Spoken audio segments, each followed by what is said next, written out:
city of Waukesha hit up ARC to design them a new skate park. Julia Brueckler and myself, we were both tasked with doing it. So it's actually one of the first skate parks that we've had built. We've designed quite a few. They're out to bid, just kind of waiting on them. But this one's the first one that we've been at. We can physically touch, we can ride. So even though it's not a concrete skate park, this one's a little bit more special to us because this is our first skate park that we've actually designed from the ground up, and now we're here skateboarding it. So kind of the circle of life we're experiencing out here. Pretty excited to skate it today, and kind of a trip that we designed the skate park, and here we are. So initially we made 3 designs for the city. We had like a community outreach Zoom meeting. We wanted to gauge which one they would prefer the most. I think this was actually our first design. It's a little bit more heavy on the street features and whatnot. So the locals decided that this was the one that they wanted. So, I mean, I guess we did it first try, but we had the other 2 just to make sure we give them options, because at the end of the day, obviously Julia and myself, we enjoy the skate park. We like the layout of it, but it's not what we want. It's what the locals of Waukesha want. And so hopefully we were able to provide them with that. So when designing a skate park, I always look at it a little bit like a riddle. I know this might sound funny to people, but that's kind of what it is to me, because on the one hand, you always have, well, not always, but a lot of the times you have input from the locals, so they have specific things that they really want to see in a park. So we always try to incorporate all the main features that we think a skate park should have. Like Cody already mentioned, like a good box, a good flat bar, maybe like a small quarter pipe and stuff. But then it's really like, okay, what can we fit here? How can we make the locals as happy as possible? Here in this behind section, as we'll call it, Julia and I, the idea behind this, it was more of a beginner-friendly section. I mean, you do have a bigger box, things like that, but we have a 2-foot quarter pipe, and then over here you have a 2-foot bank.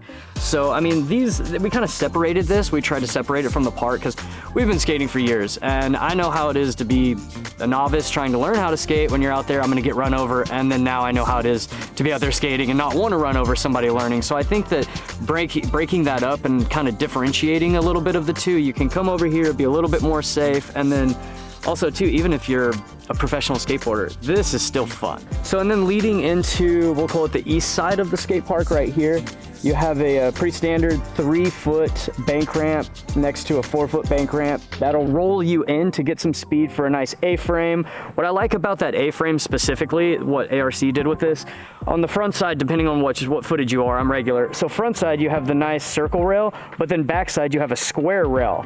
The square rail is 6 inches wide, so you can still do feeble grinds, lip slides, things like that, but it's not as scary if you're just learning how to 50-50 or if that's your first time on that type of an obstacle. So next to the A-frame, we have, again, talking about those standard features, we just have a good 8-foot long, foot-high box. Everybody, I think that's gonna be unanimous, you should have a box. So that thing's really fun, can utilize it as a manual pad, mostly a grind ledge, obviously.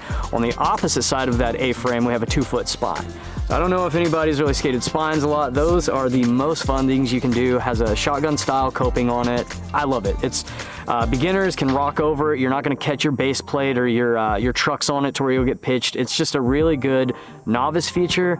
But even as a, like I said, 20-year plus skateboarder, I love that type of stuff. So then behind that, still working on this east side, we have your standard 4-foot quarter pipe. It's kind of meat and potatoes of a skate park. There's really nothing fancy, just to get your speed to hit the A-frame and that spine. Now we have the main event, as we would call it, the mini ramp. So it's kind of like the heart of the skate park, I feel like. We have a nice 4-foot tall, 16-foot wide mini ramp. I mean, I don't know anybody that doesn't like a good long mini ramp like that. So obviously I'm very partial towards mini ramps. I love skating that type of thing. So that was something that Julia and I really wanted to include in here, a nice long mini ramp. So you have them both connecting into the quarter pipe on the side, so you can get fancy with it and try and do some transfers, whatnot. I'm just gonna stay in the middle of it and enjoy that thing and lounge out. So, but yeah, we were really happy on the way the mini ramp turned out. Heading into the west side of the skate park, we have same thing, a 4-foot quarter pipe comes off, same as the other side. However, on this, after I believe 8 foot, we stop into the 5 foot. So it's 16 in total. You have 8 and 8, 4 and 5. So you have the other 5-foot quarter pipe there to get speed for our next feature. That leads you into the custom obstacle that we did was the 3-stair and that rail. Now, if you look at some of the ARC's older designs versus this one, that rail is definitely longer. It's a little bit higher. Just for skateboarders, for any sort of riders, it's a little bit more user-friendly. You're gonna catch more of that rail. There's a little bit more of a stackability factor there, but I think that it pays off for what you're going to be able to skate. So yesterday when I was talking to some of the locals, that was one of the things that they pointed out was, hey, that rail is really cool, man. We like this section. So I think that's something that we're going to continue to incorporate in our existing designs, or even work off of that and make something similar. So we're really happy on how that wedge flat 3-stair with the rail turned out. To accommodate the handrail that we have, we added a up, flat, down hubba section. So again, another pretty typical feature you're gonna find at a skate park. You can bump to grind it, grind down it, do a hubba. So we like it. I mean, it's a nice little thing. That on the other side leads me to probably my favorite feature at the skate park, at any skate park, is a nice pyramid hip. It has 2 hips on it, skate it front side, back side, as the top section too. So it's a good beginner feature. That one's a little bit, we decided to do that one a little bit smaller as well too, to just kind of mirror some of the other kind of beginner type sections here. But yeah, I love that. That's probably what we're going to be skating the most today, and what I'm going to gravitate to. So yeah, really excited. The thing about a pyramid too that I do want to throw in there is it's like a multi-directional obstacle. So you're not just back and forth, whereas some of these features like the A-frame, straight back and forth, straight up and down. This one you can skate, kind of get speed for other obstacles. So just something that we like to do whenever we design a skate park. So our last feature over here on the west side, we have a 4-foot high bank, 24 foot wide, nice and long, and it has a 3-foot quarter pipe in it that's 8 foot wide. This feature is really cool. I've seen a lot of kids, just from even being here, airing out of it, grinding out of the side of it. You can skate it like a quarter pipe. There's multiple ways to skate this thing. So I think that this is one of the more unique features that American Ramp Company offers. I really like them. We haven't got to use a lot in skate parks yet because the features just didn't allow for it. Whereas this, it was a no-brainer, like, hey, let's put this in. Some of the obstacles are a little bit smaller. You can keep your speed while still being able to skate this thing and have fun. So yeah, I'm really excited about this obstacle. This is, other than the pyramid, this is probably my favorite feature here at the skate park. I think they did an amazing job. It's great that a skateboarder designed it. We're one of the only parks in the area that allows bikes, scooters, rollerblades too, which is cool. But as a result, you typically get a designer that tries to cater to all of them. And so it's cool that it was designed by skateboarders for skateboarders, since that is the bulk of who comes here.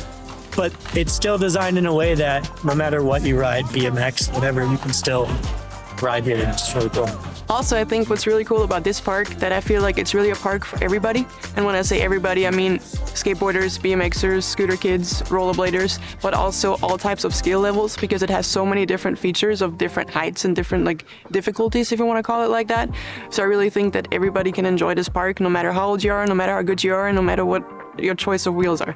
The new park's really a blessing from God in a way where, you know, we had a park that was Wisconsin ground for 20 years where it's just like dusted up gravel and it's really rough, and it kind of took all the people that you see right now behind us, everybody that's around, and we all kind of had to spread out, you know, just go to this park here where we're in a location where within 30-45 minutes we don't have much around us. So having this back just kind of reunites the community, and it gives, you know, everybody a way to just reconnect. And as you know, skateboarding is a brotherhood where we hold each other down, and get to see everybody around on a daily basis is just a way to make sure we keep ourselves on the right track in life, and we keep the little ones like on the right track in life. That's important.